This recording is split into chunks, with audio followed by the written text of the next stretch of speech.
Hi hello viewers, welcome to social post. నేను మీ శ్వేత. ప్రస్తుతం మనతో పాటు స్టూడియోలో ఉన్నారు అడ్వకేట్ నాగేశ్వరరావు పూజారి గారు. నమస్తే సార్, ఎలా ఉన్నారు? బాగున్నాడు. ఈ పెళ్లి రద్దు చేసే ఈ సిచ్యువేషన్లో ఒకవేళ పిల్లలు ఉన్నారు అని అంటే అప్పుడు దాని యొక్క కాన్సిక్వెన్సెస్ ఎలా ఉంటాయి? పెళ్లి రద్దు అనేది పిల్లలు ఉన్నంత కాలం వరకు కొనసాగుతాం లేదు ఎప్పుడు కూడా. ఎందుకంటే జనరల్గా అంత లాంగ్ రిలేషన్లోకి వచ్చారు పెళ్లికి రద్దు ఉండదు. ఈ పెళ్లికి రద్దు అనేది ఎప్పుడైతే ఏమవుతుంది మనకి ఏంటి అంటే పెళ్ళైన ఒక 6 months లోపే బయటపడిపోతుంది ఒక విషయం.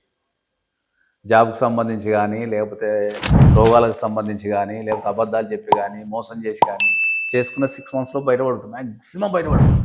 ఎందుకంటే ఇప్పుడున్న టెక్నాలజీకి ఇప్పుడున్న దానికి ఈజీగా దొరికిపోతారు.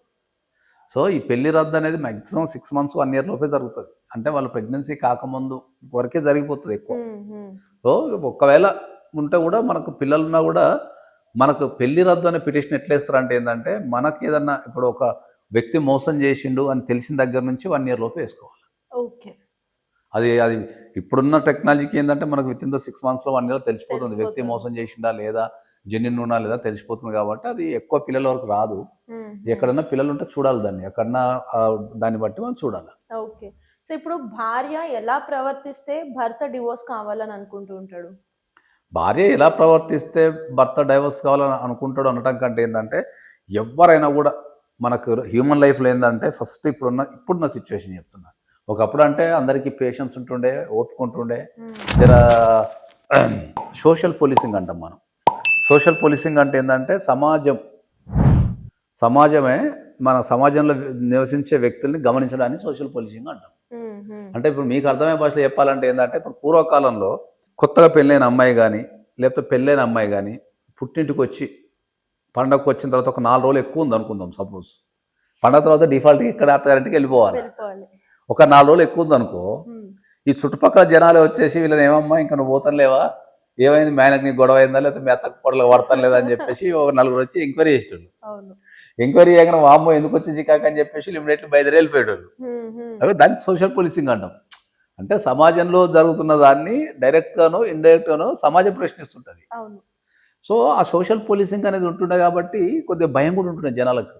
అరే వీళ్ళు అడుగుతారేమో, వాళ్ళు అడుగుతారేమో, అడిగితే ఏం చెప్పుకోవాలా, గలీజ్గా ఉంటుంది కదా అని ఆ భయపడి ఆ భయానికి కొన్ని చదరకపోతుంది. ఇప్పుడున్న పరిస్థితులు ఏమవుతుంది, సోషల్ పోలీసింగ్ అనేది కంప్లీట్ జీరో అయిపోయింది.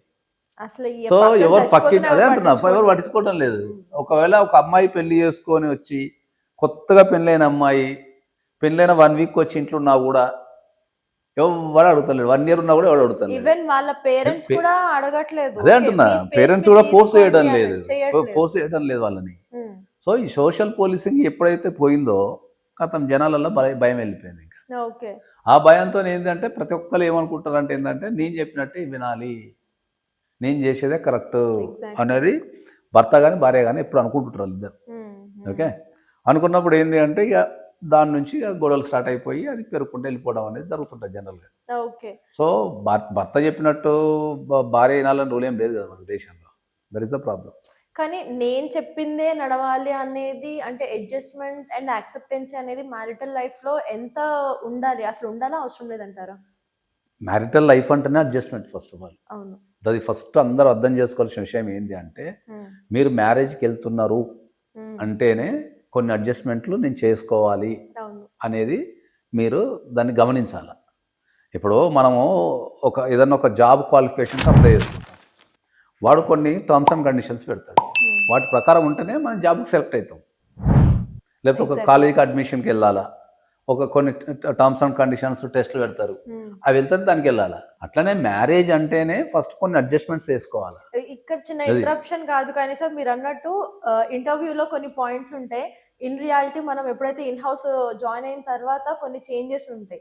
సో ఇది కూడా అంతే, మ్యారేజ్ కూడా అదే చెప్తున్నా, మ్యారేజ్ అంటేనే adjustment first of all. Marriage అంటేనే అడ్జస్ట్మెంట్. ఎందుకంటే మనం డిఫరెంట్ వ్యక్తులం ఉంటాము, డిఫరెంట్ కల్చర్స్ ఉంటాయి, డిఫరెంట్ హ్యాబిట్స్ ఉంటాయి. ఓకే, మనకు డిఫరెంట్ కొత్త వ్యక్తితో కలిసి జీవించబోతున్నాం అంటే అందరి మైండ్లో ఒక తిరుగు ఉండవు, అన్ని కుటుంబాలు ఒక తిరుగు ఉండవు. ప్రతి కుటుంబానికి కొన్ని రూల్స్ పెట్టుకుంటారు. ఎవరి కుటుంబం, మీ దేశంలో ఎన్ని కుటుంబాలు ఉంటాయి అన్ని కుటుంబాలకు సపరేట్ రూల్స్, అన్ని రూల్స్ ఉంటాయి. కొందరు 6 గంటలకి వెళ్ళేస్తారు ఇంట్లో అందరూ, కొందరు 6 గంటలకి లేచి పని చేసుకుంటారు, కొందరు 10 అయినా లేవరు, కొందరు లేవంగానే టిఫిన్ చేస్తారు, కొందరు అసలు పొద్దున టిఫినే చేయరు. వాళ్ళు పెరిగిన విధానాన్ని బట్టి రూల్స్ ఉంటాయి అవి. సో నువ్వు ఒక కుటుంబానికి వెళ్తున్నావు, లేకపోతే ఒక కొత్త వ్యక్తితో జీవిస్తున్నావు అంటేనే అవి అడ్జస్ట్మెంట్ చేసుకోవాలి ఫస్ట్. ఎగ్జాక్ట్లీ. అది అడ్జస్ట్మెంట్ చేసుకోవాలి. అవి అడ్జస్ట్మెంట్ చేసుకోవడం లేదు. ఇప్పుడు ఏదైతే నేను పెళ్ళికి ముందు ఎట్లయితే ఉండాలనుకుంటున్నావో నువ్వు పెళ్లి తర్వాత కూడా అట్నే ఉండాలనుకుంటాను. అది వర్కౌట్ కాదు.